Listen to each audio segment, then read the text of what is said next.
जय हिंद स्टूडेंट्स, कैसे हैं आप सब। I am Ritika ma'am and welcome to Indian series English class. जैसे आपको पता है हम टेंसेस पढ़ रहे हैं। Those who have joined us late can first view our previous session, और कोई डाउट है आप मुझसे कमेंट सेक्शन में पूछ सकते हैं। प्रेजेंट टेंस हम पढ़ चुके हैं। लास्ट क्लास में हमने सिंपल पास्ट टेंस पढ़ा था and today I am going to teach you past continuous tense. So let us start with the class.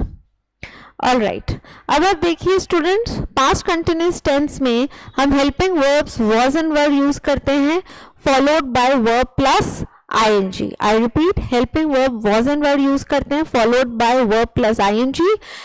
इसी तरीके से हमने प्रेजेंट कंटिन्यूअस टेंस पढ़ा था, उसमें कौन से हेल्पिंग वर्ब्स यूज कर रहे थे, is am are and verb plus ING. Past continuous tense में was were and verb plus ING. अब समझते हैं past continuous tense mainly use कहाँ होता है। First point, this tense is mainly used for past actions in progress.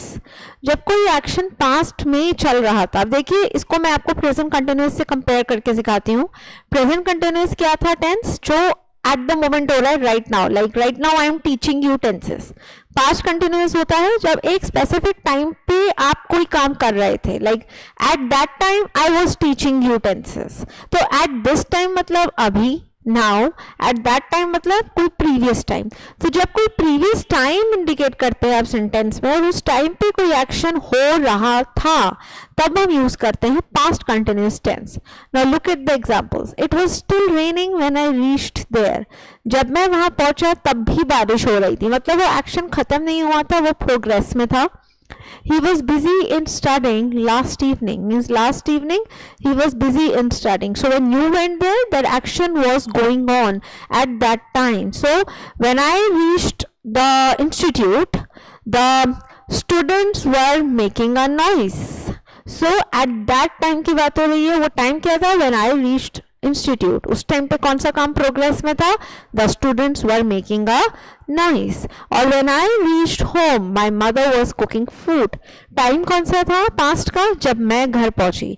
The action was in progress. Action क्या था, my mother was cooking at that time. उन्होंने finish नहीं कर दिया था कुक करना, उनको स्टार्ट नहीं करना था। That action of cooking was going on. तो जब कोई एक्शन प्रोग्रेस में था एक टाइम पर पास्ट में, then we use past continuous tense. अब वो पास्ट टाइम आप किसी भी तरह इंडिकेट कर सकते हो, जैसे इस सेंटेंस में लास्ट इवनिंग है, या दैट टाइम लिख सकते हो, दैट ईयर लिख सकते हो, दैट वीक लिख सकते हो, because that word refers to past. Okay, and when I reached there, या इस तरीके का आप कोई कंडीशन दे सकते हो पास्ट का कि जब मैं पहुंचा वो काम हो रहा था। सो this is point number 1 where we use past continuous tense. Now let us study the next condition. It is used when an action took place at the time of another action. It means जब कोई काम हो रहा था उसके बीच में दूसरे action ने बेसिकली क्या करा, इंटरफियर। जब एक एक्शन हो रहा था तो दूसरे एक्शन ने बीच में इंटरफियर करा, then we use past continuous. Now look at the examples. I met my friend when I was going to school. देखिए आपका प्राइमरी एक्शन क्या था, which action was in progress, you were going to school, I was going to school. कौन सा action बीच में interfere करा, I met my friend, आपका फ्रेंड मिला।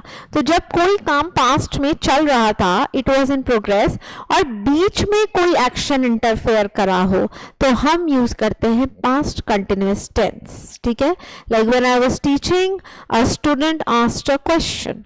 तो मैं पढ़ा रही थी, that was my action in progress, और बीच में एक स्टूडेंट ने क्वेश्चन पूछ के इंटरफेयर करा। या when I was sleeping I heard a knock on the door.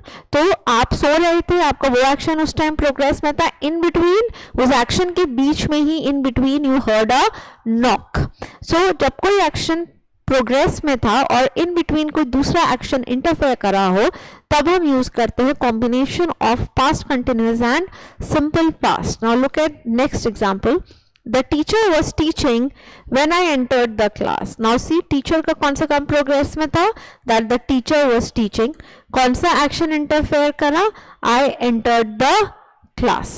सो आपने बीच में इंटरफेयर करा, the action was going on, तो जो एक्शन प्रोग्रेस में था उसके लिए हम यूज करते हैं पास्ट कंटिन्यूअस, और जो एक्शन बीच में इंटरफेयर करा उसके लिए हम यूज करेंगे simple past tense. So this is another condition that you need to remember, that एक एक्शन प्रोग्रेस में था, for that we use past continuous, and another action which interfered, for that we use simple past.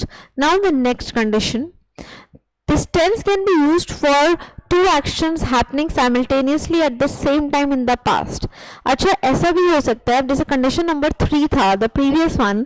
In this condition we had studied कि एक action तो progress में था और दूसरा इंटरफेयर करा, तो जो इंटरफेयर करा वो सिंपल पास्ट में था और जो एक्शन प्रोग्रेस में था वो पास्ट कंटिन्यूअस में था.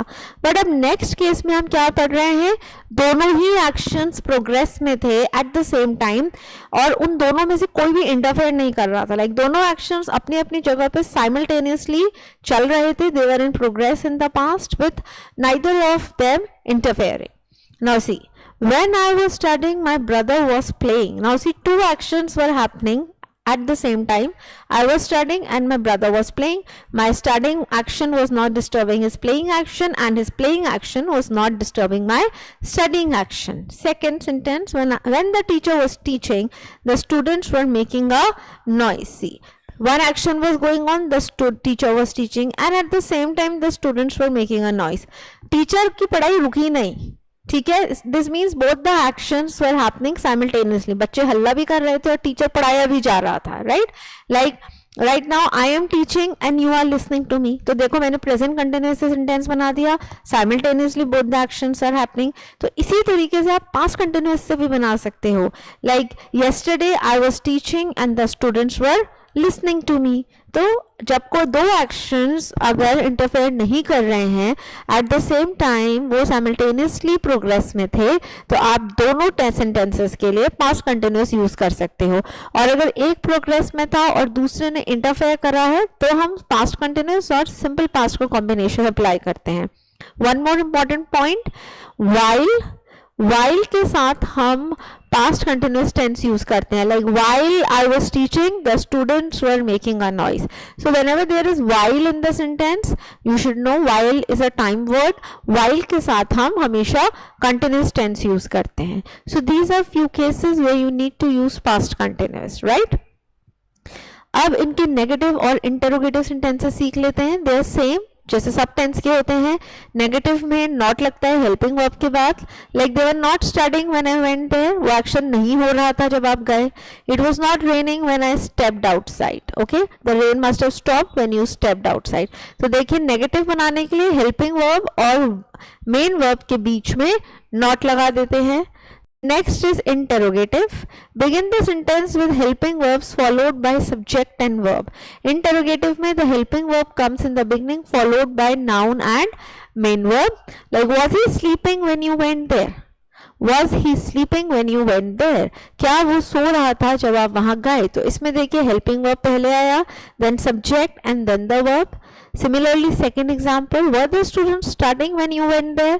Similarly, second sentence में भी यही है, helping verb comes in the beginning, then the noun and then the main verb. So negative और interrogative का pattern तो हमेशा ही सेम रहता है. All you need to understand is कि वो particular tense का use होगा. So I'll just revise it, I'll just repeat it. Past continuous tense use होता है past में specific time पे when an action was in progress. Like last year at this time I was maybe I was going for a vacation, right? और आप ऐसे भी कर सकते हैं, टू एक्शंस को क्लब कर सकते हैं. In that case one action was in progress and the other interfere. तो प्रोग्रेसिव एक्शन के लिए हम पास्ट कंटिन्यूअस और इंटरफेयरिंग एक्शन के लिए simple past. Like when I was teaching the students asked a doubt. ठीक है, आस्क्ड मेनी डाउट्स. या फिर दोनों एक्शन साइमल्टेनियसली हो सकते हैं विदाउट इंटरफेयरिंग और without disturbing. In that case you can use past continuous in both the parts of the sentences. And while का भी यूज कर सकते हो, वाइल के साथ पास्ट कंटिन्यूअस टेंस यूज होता है. क्लियर है? So negative interrogative also have discussed with you. तो अब आप इसको प्रैक्टिस करें, स्पोकन इंग्लिश में भी यूज करने की कोशिश करना चाहिए आपको, because you will get more fluent and use to these tenses. ठीक है. Then students, I'll see you in the next class now. Please go through the previous sessions also, revise as much as you can, practice. All the best for your exams. कोई भी doubt है आप comment section में पूछ सकते हैं, चाहे वो ग्रामर का है, vocab का है, any section of English paper. Okay, so I'll see you in the next class. Jai Hind all of you.